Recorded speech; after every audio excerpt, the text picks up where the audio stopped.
Tucker Carlson sold his soul, and I can prove it. A Beeski's Classroom X article.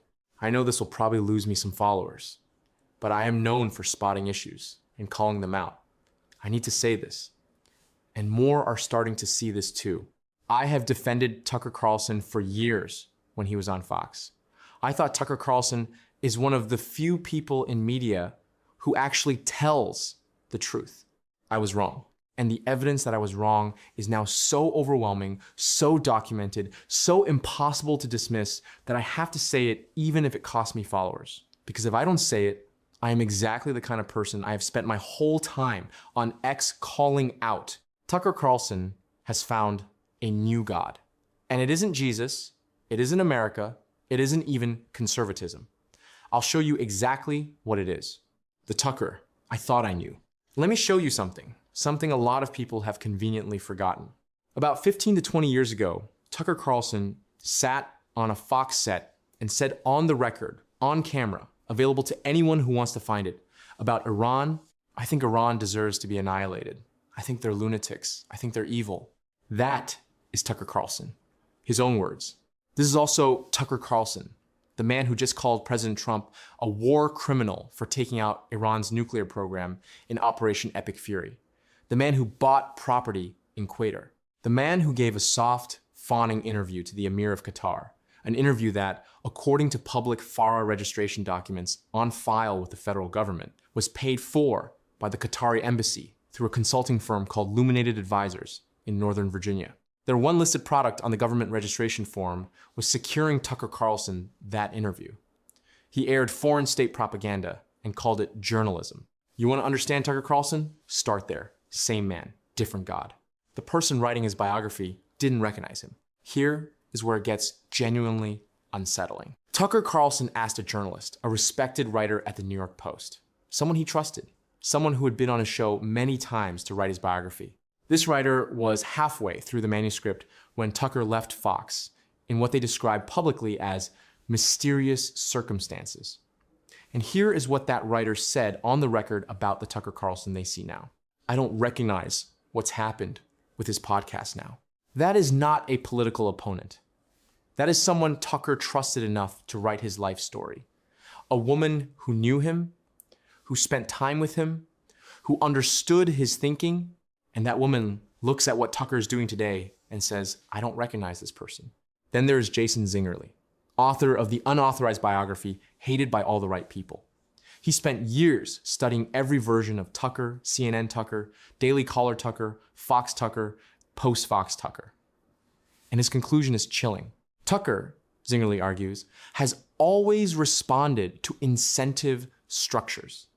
At the Daily Caller, he learned that articles about immigration extremism got the most clicks. At Fox, he smuggled fringe ideas into the mainstream replacement theory, Russia sympathy, anti-Israel dog whistles because Roger Ailes was gone and no one was bigger than the network anymore.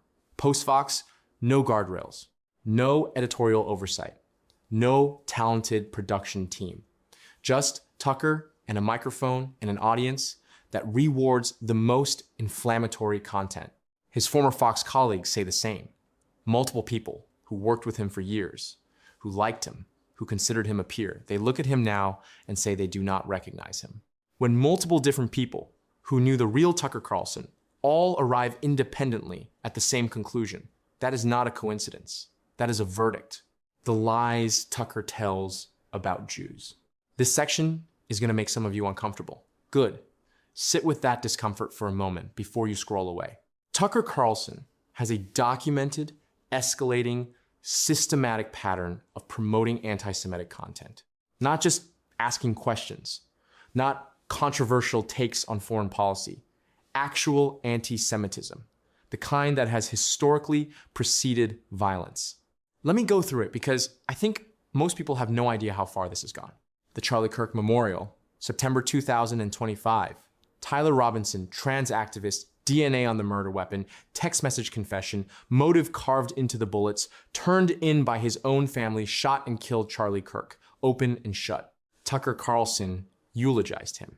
Here's what Tucker said at that memorial. He described a scene of about 2,000 years ago in Jerusalem, where Jesus shows up and the people in power hate it. And then, Tucker said, he could picture the scene in a lamplit room with a bunch of guys sitting around, eating hummus, thinking about, what do we do about this guy telling the truth about us? And then, and I need you to read this slowly, Tucker said, one of those hummus-eating men said, I've got an idea.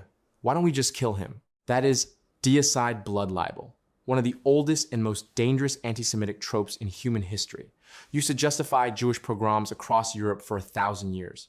Tucker Carlson delivered it at a funeral. When called out, he claimed he wasn't talking about Jews. Sure, Tucker, the hummus-eating, lamplit room guys plotting to kill Jesus in Jerusalem 2,000 years ago were not Jewish. Sure, the Darryl Cooper interview.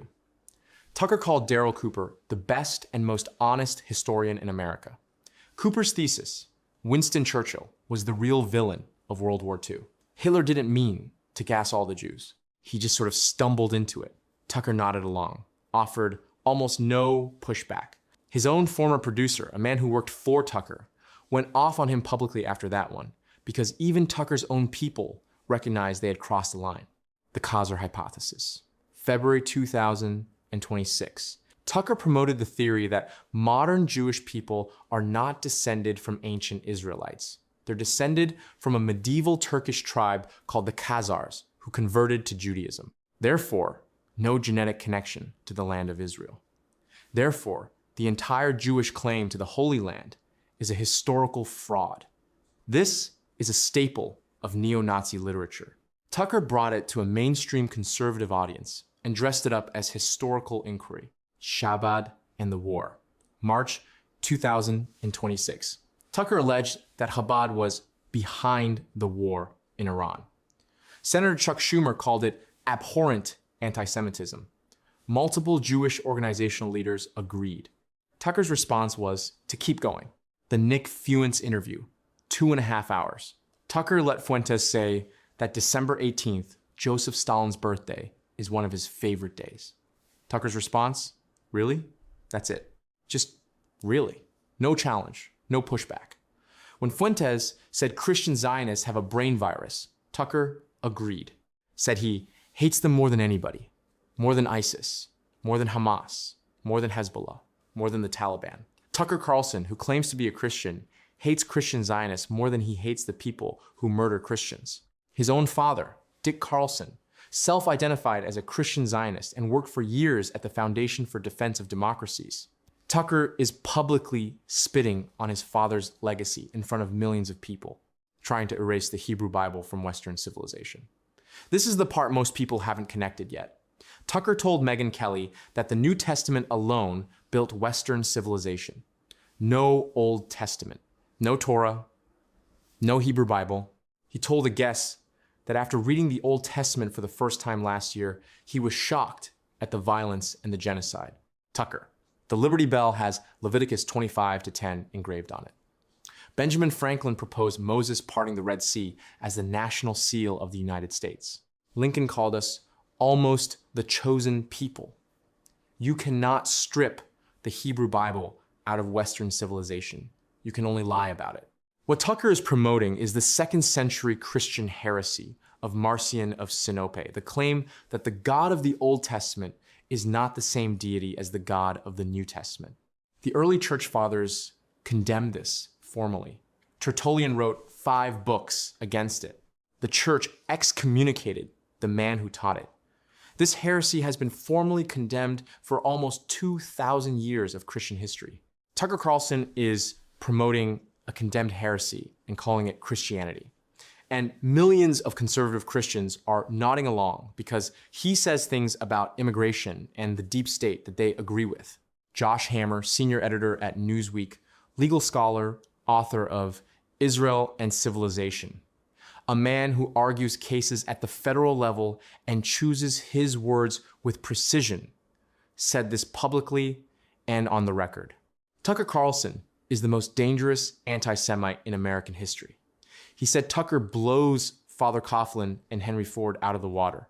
Representative Randy Fine, the first member Congress in American history to wear a kippah, a man who grew up facing physical anti-Semitism as a child, stood at the Republican Jewish Coalition and called Tucker the most dangerous anti-Semite in America, who has chosen to take on the mantle of leader of second, a modern-day Hitler Youth. These are not accusations from political opponents. These are from conservatives, from Jews and Christians who care about the soul of this movement. And they are right. Operation Epic Fury and the brand called Decline.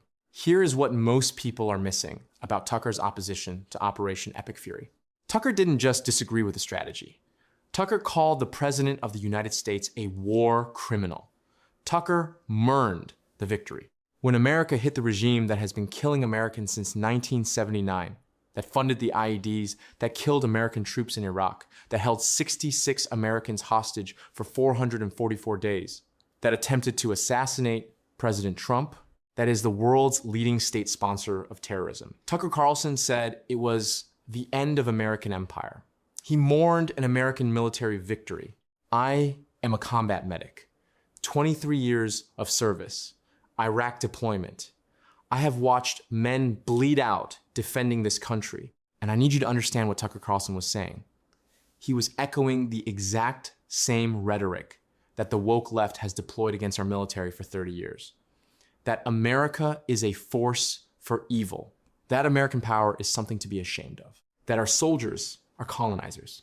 He was wrong about World War III. Wrong about the limits of American power. Wrong about what this president would do and what our military could accomplish. Ben Shapiro said it cleanly and correctly. And Tucker knows he was wrong, which is why the language shifted to calling it a war crime instead of admitting the prediction failed. Decline is his brand. American weakness is his product. If America wins, Tucker loses not just the argument, but the entire post-Fox identity he has spent 2 years constructing. That is Quinn's Law number 1, operating in real time. Liberalism always generates the opposite of its stated intent. Tucker claims to love America. His entire business model requires America to fail. He needs weakness. He needs loss. He needs the mullahs to outlast us. Because if they don't, his entire second act collapses. What he did to Charlie Kirk is unforgivable. Charlie Kirk's body wasn't even cold. Tyler Robinson confessed. DNA on the murder weapon. Text message confession. Discord confession. Confession to authorities. Motive carved into the bullets. Family turned him in. The case is as open and shut as it gets in American legal history. Tucker Carlson eulogized Charlie with blood libel tropes, as I covered above. And then, 6 weeks later, gave Nick Fuentes, Charlie's lifelong arch nemesis, a 2.5-hour bromance interview with essentially no hard questions. Nick Fuentes spent years trying to destroy TPUSA from the inside, called Charlie Kirk a fake Christian, a fake patriot, anti-white. Kirk called Fuentes vermin. 6 weeks after the murder, Tucker put his arm around the guy who dedicated his career to destroying Charlie, and then went on Theo Vaughn's podcast and validated Candace Owens' conspiracy theories about the Kirk assassination, Egyptian planes tracking Erica Kirk, French Foreign Legionnaires, a communist BE cult operating on campus, trapdoors, people wearing maroon. Those are actual claims from actual podcasts. And Tucker sat there and said, I can't assess it, and I just want a rigorous investigation. Tucker knows Kash Patel. Tucker knows Dan Bongino. Donald Trump is the president. If Tucker has genuine concerns about the investigation, he could pick up the phone. He doesn't do that. He goes on Theo Vaughn's show, which reaches a massive, mostly non-political audience, and spreads conspiracy theories to people who have never heard of Charlie Kirk and cannot fact-check any of it in real time. The book of Exodus says, "Thou shalt not oppress a widow." The punishment God promises for those who do is described as essentially the death penalty. Tucker may want to review the Old Testament. Oh wait, he just read it for the first time last year and found it too violent.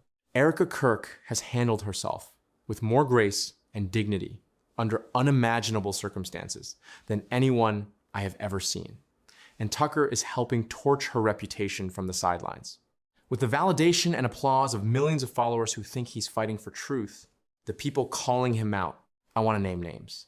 Because these people deserve credit, and because too many supposed conservatives are staying silent. Josh Hammer, Randy Fine, Mark Levin, Ben Shapiro, Dana Loesch, Seth Dillon, and the Babylon Bee. Ted Cruz, Brandon Tatum, Scott Jennings. These are people who looked at what Tucker's doing and said no publicly, loudly, at real cost to their own relationships and following counts. Mark Levin stood at the RJC and spelled it out.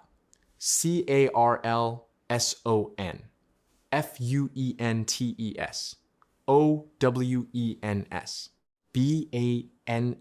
Bannon. He said, we are surrounded by cowards with microphones.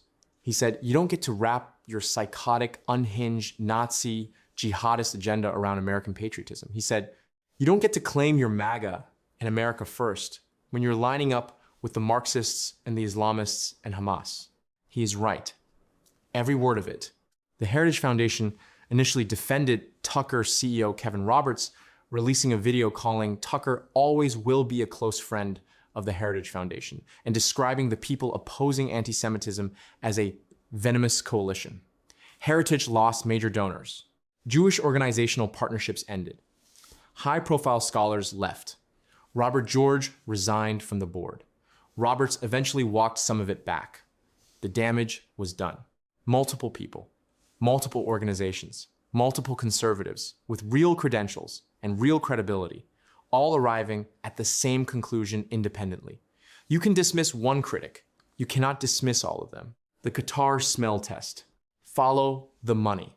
I am a science teacher, not a financial investigator, but even I can follow this trail. Tucker bought property in Qatar. Not rural America, not a log cabin in a pine forest with a wood stove. The vision of middle American authenticity he sells from his multiple million-dollar properties. Qatar. A nation that funds Hamas. A nation that funds the Muslim Brotherhood. A nation that has pumped hundreds of millions of dollars into American universities to purchase intellectual influence. Georgetown alone received hundreds of millions from Qatar. Tucker's financial backer, Omid Malik, was recently at a major conference in Doha praising the Qatari government. Tucker's interview with the Emir of Qatar, presented as independent journalism, was, per federal FARA registration documents, paid for by the Qatari embassy through Illuminated Advisors of Northern Virginia. Their single listed product, getting Tucker Carlson that interview. He took money from a foreign government to conduct an interview and aired it as if it were his own editorial work. Everything Tucker accuses Israel of doing, controlling American media, buying influence, pulling strings behind the scenes, is literally what Qatar is doing to Tucker Carlson. Quinn's Law number 2, what they accuse others of is always exactly what they're doing. Meanwhile, Tucker gave Ted Cruz a hard interview, Mike Huckabee a hard interview. American conservatives get grilled. The Emir of Qatar gets a fluff piece. The president of Iran got a soft interview. Putin got a sit down, where Putin actually mocked Tucker for not asking hard questions. You figure out whose side he's on. The 2028 play? Multiple analysts across the political spectrum have figured out what Tucker is actually doing here.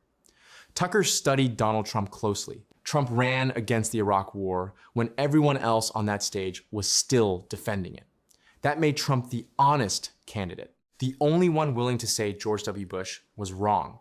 Tucker is positioning himself to do the same thing with the Iran war in 2028. He wants to be the man who said, I warned you. I was the only one who told the truth.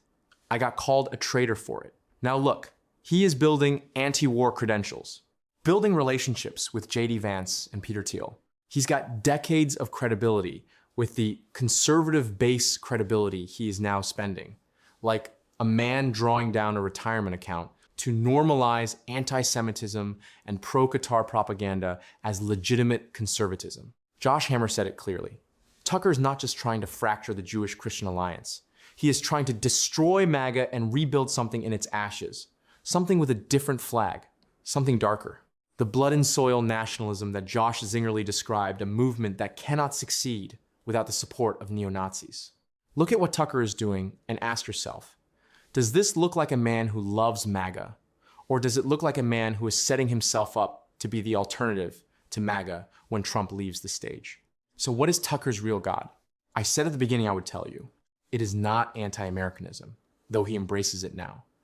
It is not anti-Semitism, though he promotes it daily. It is not Qatar money, though he takes it. It is not even a 2028 presidential run, though he is positioning for it. Tucker Carlson's real God is Tucker Carlson. specifically the post-Fox version of Tucker Carlson, the last honest voice, the man who got fired for telling the truth, the prophet no one listened to, the Cassandra of the American right. That is what Tucker worships. And everything the Russia sympathy, the Qatar interviews, the Holocaust revisionism, the Charlie Kirk conspiracy theories, the blood libel at a funeral, the Stalin admiration left unchallenged. All of it serves that one sacred narrative. That Tucker is the only one brave enough to say what no one else will say. The problem is that what he is saying is evil. And no amount of "I'm just asking questions" packaging makes it less evil. No amount of smuggling it in under cover of populism makes it less evil. No amount of claiming to love Jesus while denying the God of the Old Testament makes it less evil. You will know them by their fruits. Tucker's fruits are blood libel at a funeral, Holocaust revisionism on his biggest show, a paid interview for a foreign government that funds terrorism, 6 weeks after a murder, a platform for the dead man's worst enemy. Those are the fruits. I will not pretend not to see them. And I am asking you not to either. But what do I know? I am only a science teacher and Army combat medic who deployed to Iraq, attended college after 1-2 hour paramedic shifts to become an educator, wrote my own anatomy and physics textbooks, and has spent 23 years watching what happens when good people stay silent about evil, wearing a friendly face.